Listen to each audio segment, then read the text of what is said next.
Libro cuarto. Javert desvaría.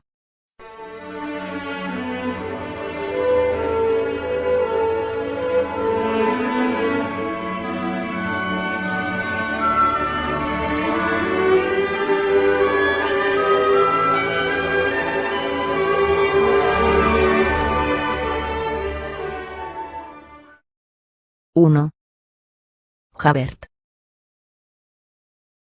Javert se alejó lentamente de la calle Lhomme-Armé.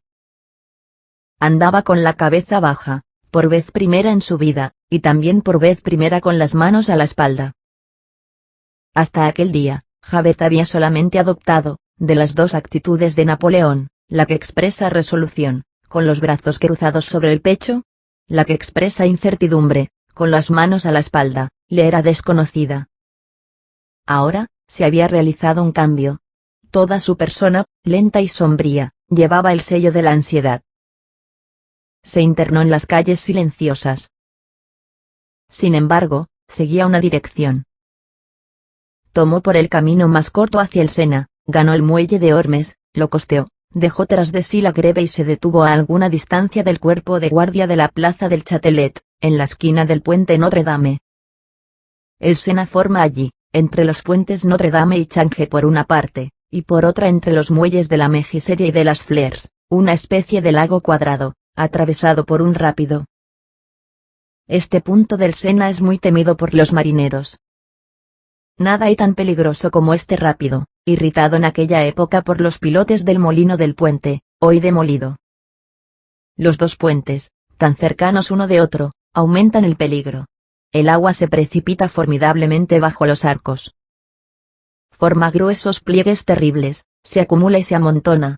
La ola forcejea contra los pilares de los puentes, como si quisiera arrancarlos de cuajo, con gruesas cuerdas líquidas. Los hombres que caen ya no vuelven a aparecer. Los mejores nadadores perecen ahogados.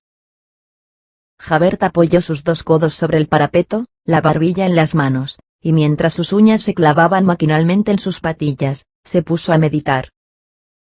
Una novedad, una revolución, una catástrofe, acababa de producirse en el fondo de él. Tenía materia para entregarse a un examen. Javert sufría terriblemente.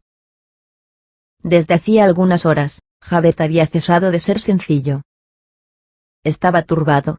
Aquel cerebro, tan límpido en su ceguedad, había perdido la transparencia. Había una nube en aquel cristal. Javert sentía en su conciencia que su deber era mostrarse al descubierto, y no podía disimularlo. Cuando encontró de un modo tan inopinado a Jean Valjean en el ribazo del Sena, había sentido algo de lo que siente el lobo al apoderarse de nuevo de su presa y del perro que vuelve a hallar a su amo. Veía ante él dos caminos igualmente rectos, pero eran dos. Y esto le aterrorizaba, pues en toda su vida no había conocido sino una sola línea recta. Y, para colmo de angustia, aquellos dos caminos eran contrarios. Uno de ellos excluía al otro. ¿Cuál de ellos era el correcto? Su situación era inexpresable. Deber la vida a un malhechor, aceptar esta deuda y reembolsarla, estar, a despecho de sí mismo, en un mismo plano que un perseguido de la justicia, y pagarle un servicio con otro servicio.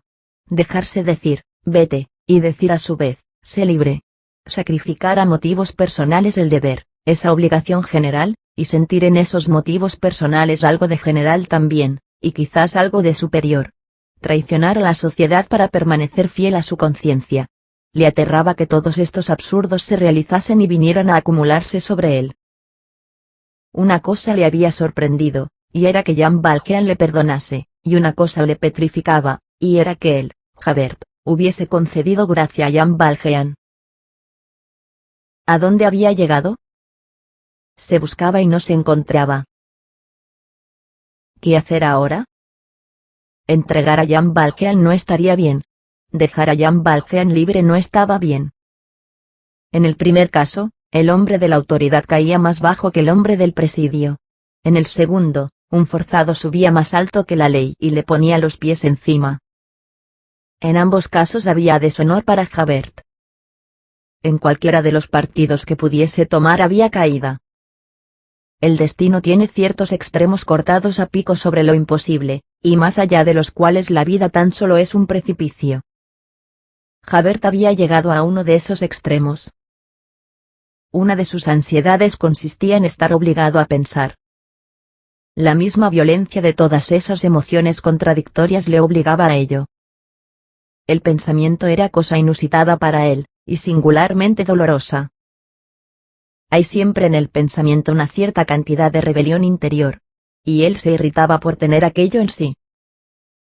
El pensamiento, sobre cualquier asunto fuera del círculo estrecho de sus funciones, sería para él, en todos los casos, una inutilidad y una fatiga, pero el pensamiento sobre la jornada que acababa de transcurrir era una tortura.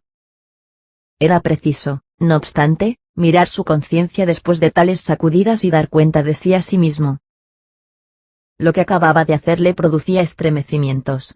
Él, Javert, había decidido, contra todos los reglamentos de policía, contra toda la organización social y judicial, contra el código entero, poner en libertad a un hombre. Aquello le había convenido. Había preferido sus propios asuntos a los asuntos públicos. ¿No era esto incalificable? Cada vez que se ponía delante de la acción sin nombre que había cometido, temblaba de los pies a la cabeza. ¿Qué hacer?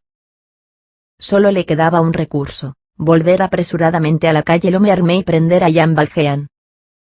Estaba seguro de que era aquello lo que debía hacerse. Pero él no podía. Algo le obstruía el camino por aquel lado. ¿Qué cosa? ¿Es que hay en el mundo algo más que los tribunales, las sentencias ejecutorias, la policía y la autoridad?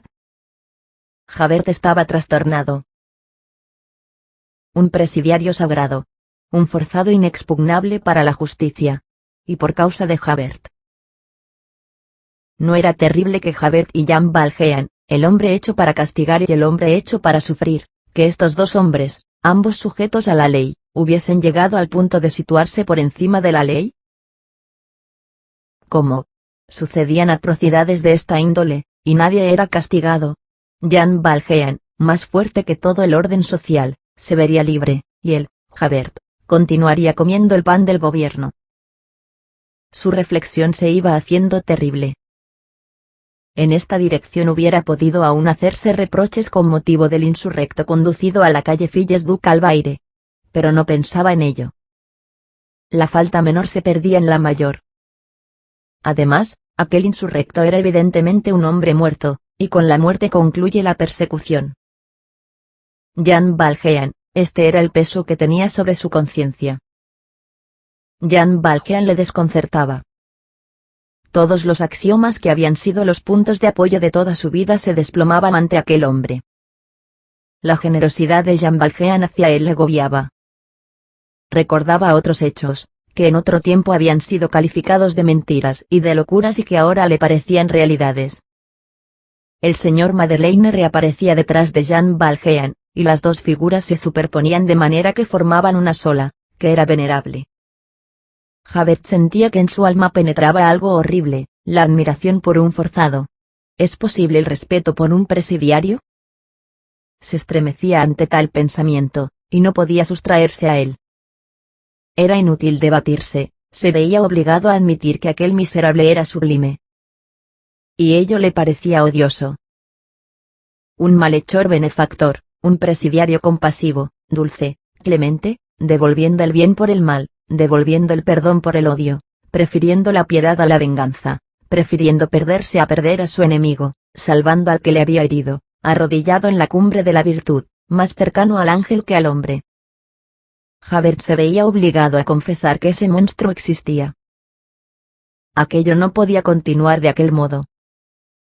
Ciertamente, preciso es que insistamos en ello, no se había rendido sin resistencia a este monstruo, a este ángel infame, a este héroe odioso, que le causaba tanta indignación como asombro. 20 veces, cuando iba en el coche con Jean Valjean, el tigre de la ley había rugido en él. 20 veces había intentado abalanzarse sobre Jean Valjean, cogerle y devorarle, es decir, detenerle. ¿Había algo más sencillo? Con gritar delante del primer puesto de guardia por el que pasaran: un presidiario se ha fugado, o llamar a los gendarmes y decirles: os entrego a este hombre, y luego irse, dejar a aquel condenado, ignorar el resto, y no mezclarse en nada más, todo estaba concluido. Aquel hombre sería para siempre prisionero de la ley. Y la ley haría de él lo que querría. ¿Qué cosa más justa? Javert había pensado todo esto. Había querido ponerlo en práctica, obrar, prender a aquel hombre, y entonces, como ahora, no había podido. Y cada vez que su mano se alzaba convulsivamente hacia el cuello de Jean Valjean, aquella mano, como si sostuviese un peso enorme, había vuelto a caer, y él había oído en el fondo de su pensamiento una voz, una extraña voz que le gritaba: «Está bien. Deja libre a tu Salvador.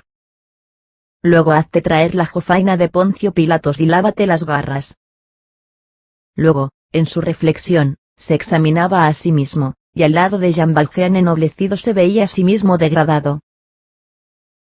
Un presidiario era su benefactor. Pero, ¿por qué había permitido a aquel hombre que le dejase vivir? Tenía derecho a morir en aquella barricada.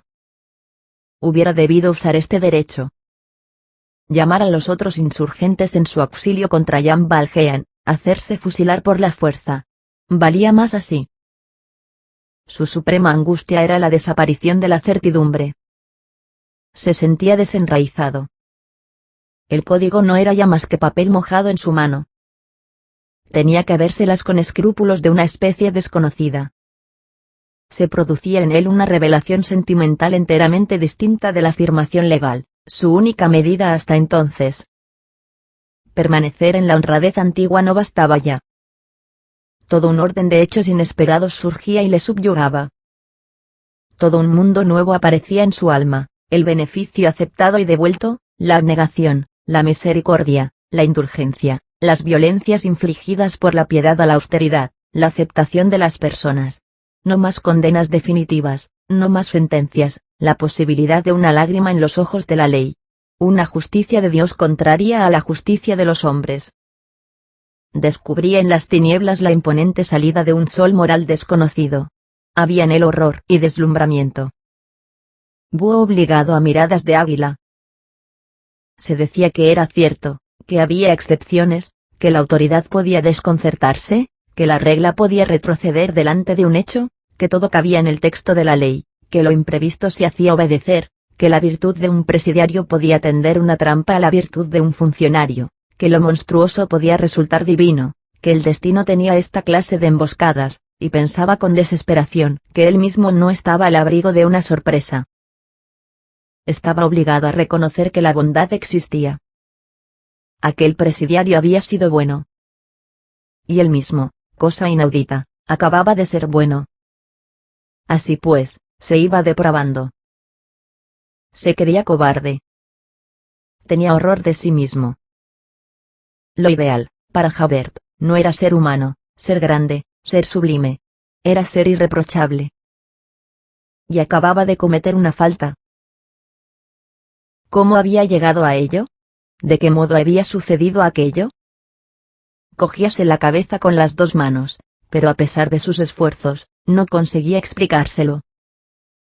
Ciertamente, siempre había tenido la intención de devolver a Jean Valjean a la ley, de la cual Jean Valjean era un cautivo, y de la que Javert era esclavo. No se le había ocurrido ni un solo instante, mientras le tenía en sus manos, el dejarle ir.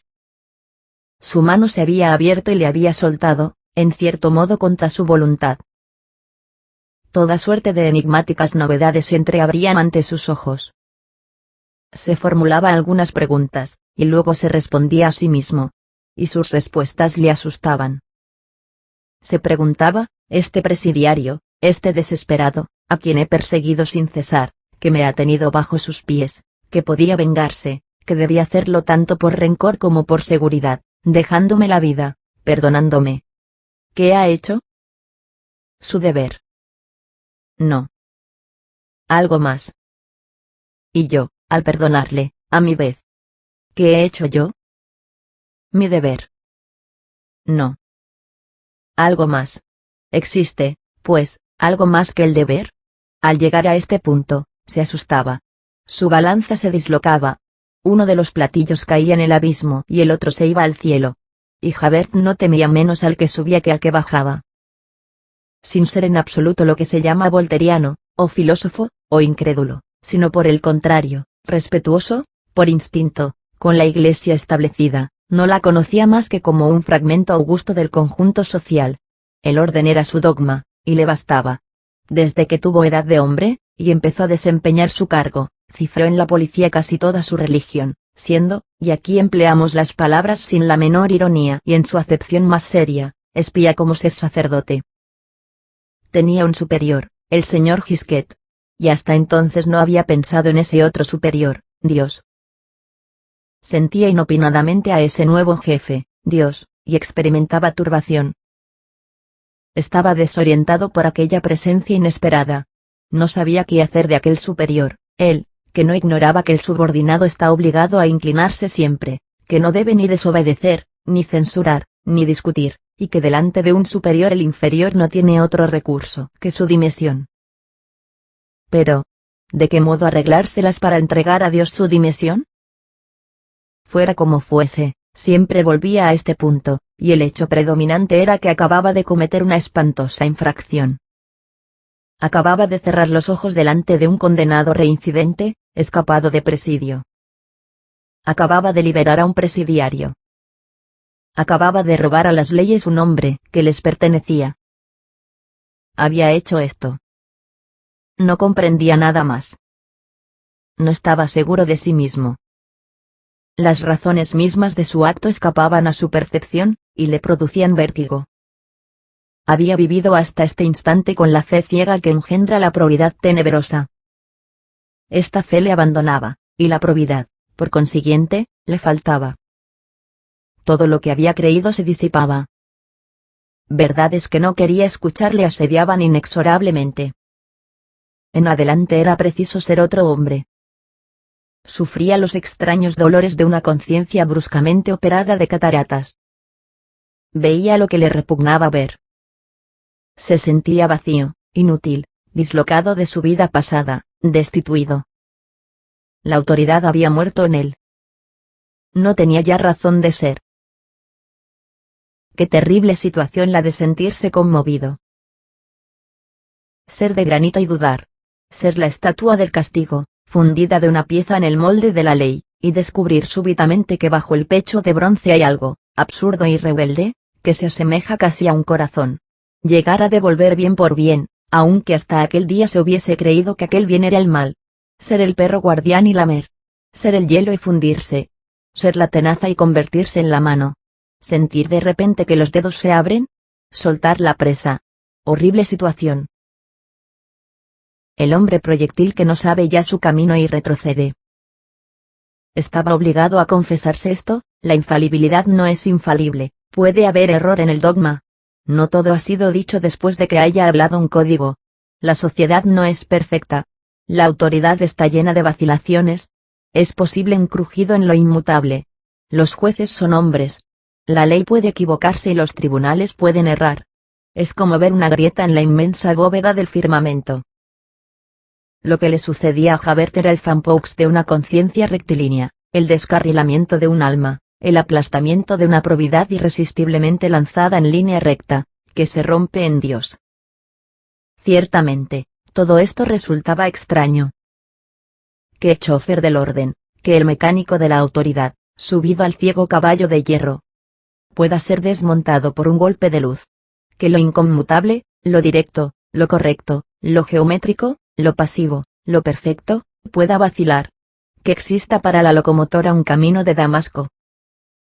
Dios, siempre en el interior del hombre, prohíbe a la chispa apagarse, ordena al rayo que se acuerde del sol, manda al alma reconocer el verdadero absoluto cuando se confronta con el absoluto ficticio, la humanidad que no puede perderse, el corazón humano inadmisible, ese fenómeno espléndido, tal vez el más hermoso de los prodigios interiores.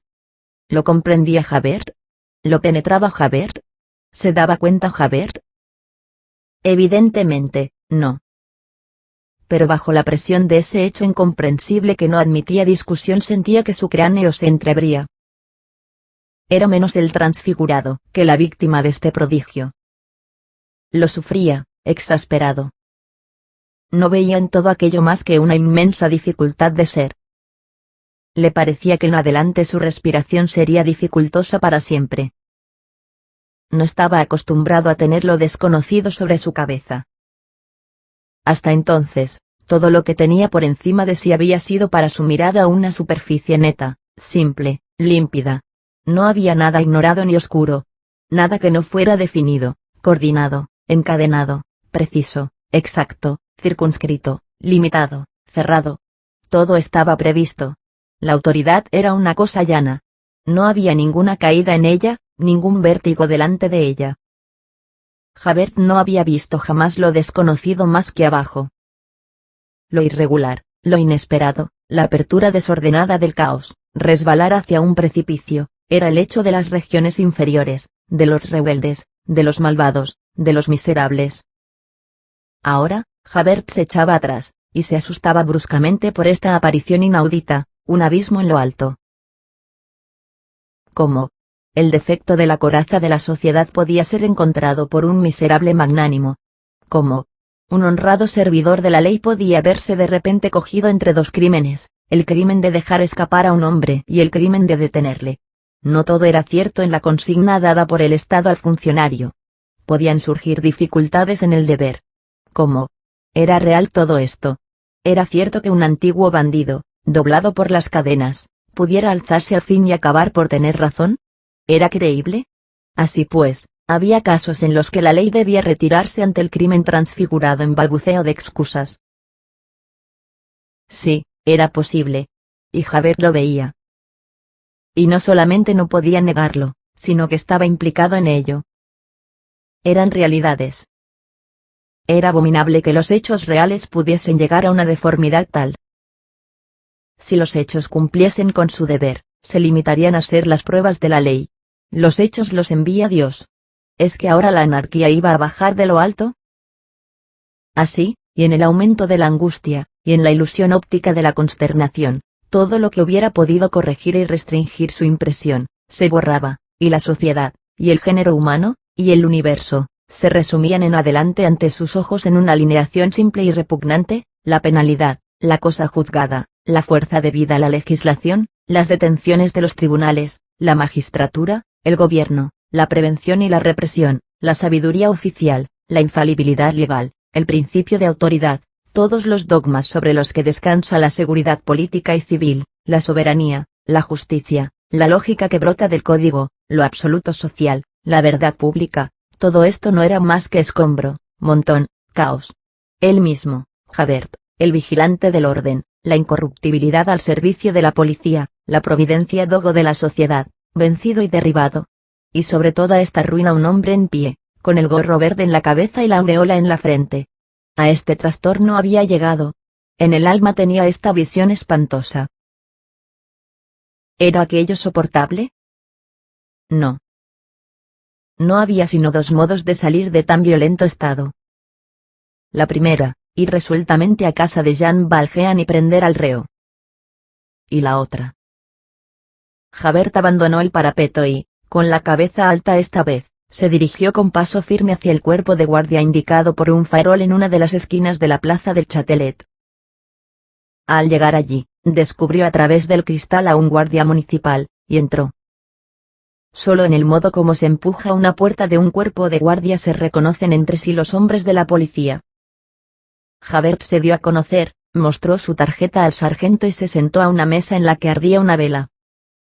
Sobre la mesa había una pluma, un tintero de plomo y papel, por si era necesario hacer un sumario, y también los partes de las rondas nocturnas. La mesa del cuerpo de guardia, completada siempre por su silla de paja, es toda una institución. Existe en todos los puestos de la policía, y está dotada invariablemente de un platillo de boj, lleno de aserrín, y una caja de cartón con obleas encarnadas, y es el primer peldaño del estilo oficial. Por ella empieza la literatura del Estado. Javert tomó la pluma y una hoja de papel y se puso a escribir. Esto fue lo que escribió. Algunas observaciones para el bien del servicio. Primero, ruego al señor prefecto que lea estas líneas. Segundo, los detenidos que vienen de la audiencia se quitan los zapatos y permanecen con los pies desnudos sobre el suelo, mientras se los registra. Varios de ellos tosen al regresar al encierro. Esto ocasiona gastos de enfermería. Tercero, es bueno seguir la pista con relevos de agentes a intervalos, pero convendría que en las ocasiones importantes por lo menos 2 agentes no se perdieran de vista, con objeto de que, si por una causa cualquiera, un agente flaqueara en el servicio, el otro le vigilaría y le supliría. Cuarto, no se explica por qué el reglamento especial de la prisión de las Madelonettes prohíbe al prisionero tener una silla, incluso pagándola. Quinto, en las Madelonettes, no hay más que 2 barrotes en la cantina, lo que permite a la cantinera dejarse tocar la mano por los detenidos. Sexto, los detenidos llamados ladradores, que llaman a los otros detenidos al locutorio, exigen 2 sueldos de cada preso por pregonar su nombre con voz clara. Es un robo. Séptimo, por un hilo corredizo, se retienen 10 sueldos al preso en el taller de los tejedores. Es un abuso del contratista, puesto que el lienzo no es menos bueno por esto. Octavo, es molesto que los visitantes de la Force tengan que atravesar el patio de los raterillos para ir al locutorio de Sainte-Marie-l'Égyptienne. Noveno, diariamente se oye a los gendarmes referir en el patio de la prefectura los interrogatorios de los detenidos realizados por los magistrados. En un gendarme, esto es una grave falta. Décimo, la señora Henry es una mujer honrada. Su cantina es muy limpia. Pero no es conveniente que una mujer atienda la ventanilla de la ratonera. Esto no es digno de la conserjería de una gran civilización. Javert escribió estas líneas con escritura correcta y tranquila, sin omitir una coma, y haciendo crujir el papel bajo su pluma. Al pie de la carta, firmó: Javert, inspector de primera clase, en el cuerpo de guardia de la plaza del Châtelet. 7 de junio de 1832, a eso de la 1 de la madrugada.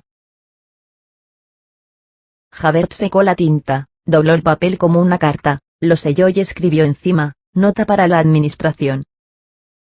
Atravesó de nuevo diagonalmente la plaza del Châtelet y llegó con una precisión automática al punto mismo que había abandonado un cuarto de hora antes. Apoyó los codos en el parapeto y se encontró en la misma actitud. Parecía no haberse movido. La oscuridad era completa. Era el momento sepulcral que sigue a la medianoche. Un techo de nubes ocultaba las estrellas. El cielo era un espesor siniestro. Las casas de la Cité no mostraban ninguna luz. No pasaba nadie. Todo lo que alcanzaba la vista, de las calles y de los muelles, estaba desierto. Notre Dame y las torres del Palacio de Justicia parecían trozos de la noche. Un farol teñía de rojo el pretil del muelle. Las siluetas de los puentes se deformaban en la bruma, unos detrás de otros. Las lluvias habían ocasionado una crecida del río. El lugar en el que se había apoyado Javert estaba, como se recordará, situado precisamente por encima del rápido del Sena, sobre aquella formidable espiral de torbellinos que se anudan y desanudan como un tornillo sin fin. Javert inclinó la cabeza y miró. Todo estaba negro. No se distinguía nada. Se oía un rumor de espuma. Pero no se veía el río. A intervalos, aparecía en aquella profundidad vertiginosa una luz que serpenteaba vagamente. El agua tiene la virtud, en la noche más cerrada, de coger la luz no se sabe de dónde y convertirla en culebra. El resplandor se desvanecía y todo volvía a quedar indistinto.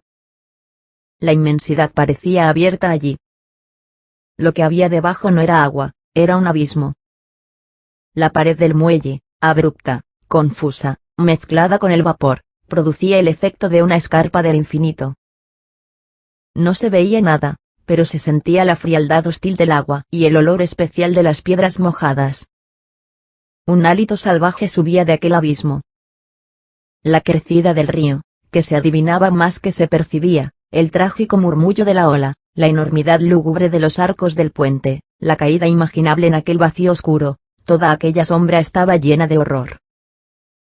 Javert permaneció inmóvil durante algunos instantes, contemplando aquel pozo de tinieblas. Consideraba lo invisible con una fijeza que parecía atención. El único ruido era el del agua. De repente, se quitó el sombrero y lo dejó sobre el pretil del muelle. Un momento después, una figura alta y negra, que desde lejos algún transeúnte retrasado hubiera podido tomar por un fantasma, Apareció de pie sobre el parapeto, se inclinó hacia el Sena, después volvió a enderezarse y cayó luego a plomo en las tinieblas. Hubo un chapoteo sordo. Y solamente la sombra presenció las secretas convulsiones de aquella forma oscura desaparecida bajo el agua.